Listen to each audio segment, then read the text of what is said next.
Investment in securities are subject to market risk. Please carry out your due diligence and read all the related documents carefully before investing. Channel को subscribe करना ना भूलें और हमारे ताज़ा video सबसे पहले देखने के लिए बेल आइकन को दबाएं।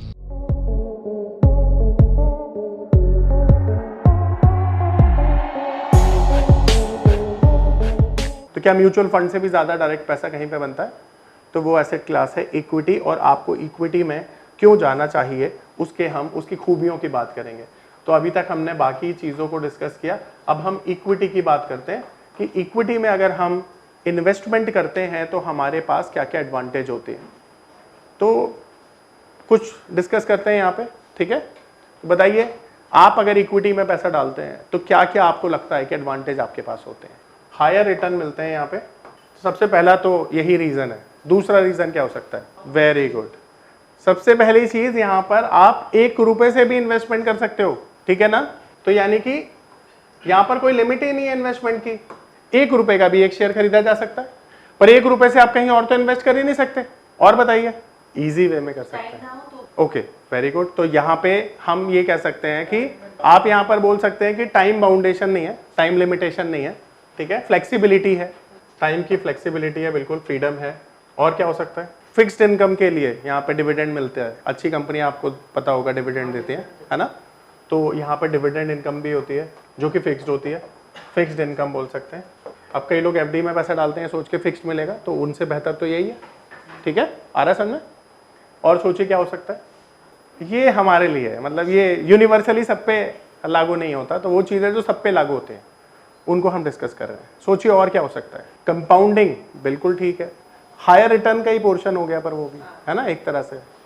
चलिए और सोचिए, वेरी गुड, आपके पास चॉइस ऑफ इन्वेस्टमेंट बहुत ज़्यादा हो जाता है ना।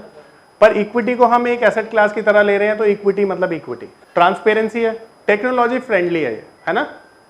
आप कहीं भी लैपटॉप से भी इन्वेस्टमेंट कर सकते हैं, इंडिया में और इंडिया के बाहर जाकर भी कर सकते हैं, तो टेक्नोलॉजिकल फ्रेंडली है ना।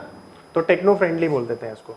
बहुत सारी और इसकी खूबियां हो सकती हैं, और हम कन्विंस्ड हैं कि इतनी खूबियों के साथ ही हम इक्विटी में काम करना चाहेंगे। अब यहां पर हम बात करते हैं कैपिटल मार्केट की। तो सबसे पहली चीज जो हम लोग सीखेंगे यहाँ पे वो है कैपिटल मार्केट। तो हमारी स्टडी जस्ट शुरू हो जाती है अब, ठीक है। तो अब हम डिस्कस करेंगे कैपिटल मार्केट क्या होती है, इसमें काम करने वाले लोग कौन होते हैं, यहाँ पर कैसे काम किया जाता है। तो सबसे पहले हम डिफाइन करेंगे कैपिटल मार्केट को। तो कैपिटल मार्केट कौन सी मार्केट होती है? कैपिटल मार्केट वो मार्केट होती है जहां पर सिक्योरिटीज में ट्रेड किया जाता है, और ये सिक्योरिटी में ट्रेड करने वाले लोग कौन है? आपके जैसे इंडिविजुअल और कॉर्पोरेट भी। आपने देखा गवर्नमेंट कंपनियां अपने आईपीओ लाती हैं, तो वो भी तो इक्विटी मार्केट है, वो भी तो कैपिटल मार्केट है। तो कैपिटल मार्केट में इंडिविजुअल भी काम कर सकता है, कॉर्पोरेट भी काम कर सकता है, ठीक है, और गवर्नमेंट भी काम कर सकती है। तो कैपिटल मार्केट क्या है? एक प्लेटफॉर्म जहां पे इक्विटी में काम किया जाता है और काम करने वाले लोग इंडिविजुअल और कॉर्पोरेट हो सकते हैं। अब ये जो कैपिटल मार्केट है ना, इसको हम 2 भागों में क्लासिफाइड कर सकते हैं। तो पहला मार्केट जिसे हम कैपिटल मार्केट का पार्ट मानते हैं वो है प्राइमरी मार्केट, और दूसरा है सेकेंडरी मार्केट। तो ये जो प्राइमरी मार्केट है, आप लोगों ने आईपीओ का नाम सुना है? तो प्राइमरी मार्केट में आईपीओ आते हैं जिसे हम इनिशियल पब्लिक ऑफरिंग बोलते हैं, और ये आईपीओ जब लिस्ट होते हैं तो वो सेकेंडरी मार्केट का पार्ट बन जाते हैं। यानी सेकेंडरी मार्केट वो मार्केट है जहां पर लिस्टेड कंपनियां ट्रेड करती हैं। अब सवाल ये उठता है कि आईपीओ क्यों लाए जाते हैं? सवाल ये उठता है आईपीओ क्यों लाए जाते हैं? Very good, company fund raise करती है। अब सवाल ये उठता है कि कंपनी फंड रेज क्यों करती है? बिजनेस बढ़ाने के लिए, उसको पैसा चाहिए, बिल्कुल सही जवाब। अब ये बताइए कि ये जो आईपीओ लाए जाते हैं, ये पक्की बात है एक्सपेंशन के लिए लाए जाते हैं और फंडिंग के लिए लाए जाते हैं, यानी इनको फंड चाहिए टू एक्सपेंड, ठीक है। तो आईपीओ में फंडिंग की जरूरत पड़ती है बिजनेस एक्सपैंड करने के लिए, ठीक है। तो बिजनेस एक्सपैंड करने के लिए हमको आईपीओ लाने होते हैं। अब सवाल ये उठता है कि ये जो फंड है ना, यानी कि ये जो फंडिंग है आईपीओ में, ये फंडिंग लाने के हमारे पास 2 तरीके हो सकते हैं। इनफैक्ट कंपनी को फंड रेज करने के दो तरीके हो सकते हैं आईपीओ में नहीं। पहला तरीका क्या हो सकता है? थ्रू इक्विटी, जहां पे कंपनी अपनी शेयर्स बेच देगी, और दूसरा, शाबाश, कंपनी डेट से भी फंड रेज कर सकती है। अब सवाल यह उठता है कि कंपनी इन दोनों में से क्या करे जो उसके लिए बेहतर हो, यानी कंपनी के लिए बेहतर हो। अब मान लो तुम बिजनेस शुरू कर रहे हो, तो तुम तय करोगे ना मुझे कितना डेट लेना है। डेट किस बेसिस पर मिलेगा? कंपनी फाइनेंशियल्स पे। और तुम आईपीओ में इक्विटी भी तो कंपनी फाइनेंशियल्स के बेसिस पर ही ला सकते हो ना। तो ऐसा नहीं है कि तुम इक्विटी से ही कर सकते हो, डेट से नहीं कर सकते हो। डेट तो मजबूरी भी होती है कभी कभी, जब इक्विटी से नहीं होगा तो डेट ही लेना पड़ेगा, ठीक है। पर हाँ, अगर तुम्हारी कंपनी बहुत सालों से प्रॉफिटेबल है, द कंपनी लाइक इन्फोसिस, वहां पर तुम तय करोगे कि तुम्हें डेट चाहिए या इक्विटी चाहिए, पर शुरुआत में तो नहीं कर सकते हो, ठीक है। तो बताओ जरा, इक्विटी बेटर होगी?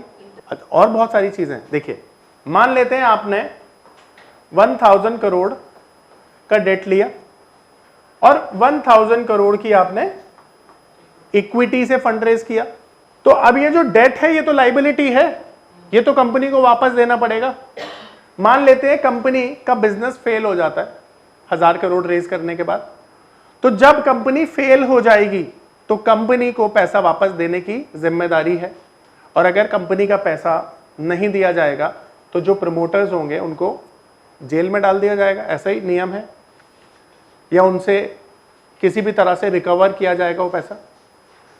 पर अगर आपने इक्विटी से फंड रेज किया है तो यहां पर आपकी जो लाइबिलिटी है वो लिमिटेड है। ये पैसा डूबने के बाद आपको कंपनी पैसा वापस नहीं देगी, ऐसा अकाउंटिंग नॉर्म्स भी बोलते हैं और नॉर्म्स भी बोलते हैं। तो अब बताइए, यहां पर कंपनी जब फेल होगी तो ज्यादा सरल या ज्यादा आसान कंपनी के लिए कौन सा सिनेरियो है? इक्विटी।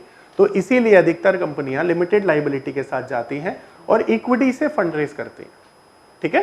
नमस्कार दोस्तों, क्या आप स्टॉक मार्केट में शुरुआत करने का सोच रहे हैं और क्या आपको यह समझ में नहीं आ रहा है कि आपकी शुरुआत कहां से होनी चाहिए? तो मैं आपको एक ऐसा कोर्स सजेस्ट करने जा रहा हूं जो आपकी लाइफ चेंज कर सकता है, और मैं बात कर रहा हूं NIFM का advance level of smart investor course की, जो आपकी लाइफ चेंज कर सकता है। जी हां, आपने सही सुना, NIFM आपके लिए लेके आया है एक ऐसा शानदार कोर्स जो आपको बताएगा कि किस तरह से आप स्टॉक मार्केट में सक्सेसफुली पैसा कमा सकते हैं। और ये कोर्स है advance level of smart investor. Advance level of smart investor course आपको हर छोटी से छोटी और बड़ी से बड़ी मार्केट की बारीकियों के बारे में जानकारी देता है, और ये सभी जानकारियां आपको इस मार्केट में पैसा कमाने में बहुत ज्यादा मददगार साबित होती हैं। तो इस कोर्स को करने के बाद आप मार्केट में सक्सेसफुल ट्रेडर और सक्सेसफुल इन्वेस्टर बन सकते हैं। अब यहां पर एक और सवाल आता है, सवाल ये कि क्या कोई भी कंपनी अपना आईपीओ ला सकती है? तो जवाब है नो। और जवाब क्यों नो है, इसके पीछे का रीजन क्या है? क्यों कोई भी कंपनी आईपीओ नहीं ला सकती? सोचिए, सेबी की बाउंडेशन है, वो क्यों है? चीटिंग ना कर जाए। Very good. तो कंपनी कोई भी अपना आईपीओ नहीं ला सकती है, उसके लिए सर्टेन नॉर्म्स हैं सेबी द्वारा, जैसा आपने बताया। और ये इसलिए क्योंकि अगर ज्यादा से ज्यादा कंपनियां अपना आईपीओ लाएंगी तो हमारे देश में रोज विजय माल्या पैदा हो जाएंगे और लोगों का पैसा मार के भाग जाएंगे, ठीक है। तो इसलिए सेबी ये नहीं चाहता है। तो यहां पर जो आईपीओ है वो उन्हीं कंपनियों को सेबी अलाउ करती है जिनके फाइनेंशियल्स प्रॉफिटेबल होते हैं, ठीक है, और ट्रैक रिकॉर्ड अच्छा होता है। अब हम ये अज्यूम कर लेते हैं, क्योंकि देखो आईपीओ समझना है हमें, इसका प्रोसेस समझना है, तो आईपीओ के प्रोसेस को समझने के लिए हम ये मानेंगे कि कोई भी कंपनी जो आईपीओ ला रही है वो एलिजिबल है, ठीक है। तो हम ये मान लेते हैं XYZ एक कंपनी है जो अपना आईपीओ ला रही है और उसका प्रोसेस हमें समझना है। तो सबसे पहले कंपनी को क्या करना होगा, सबसे पहले हम वो समझते हैं।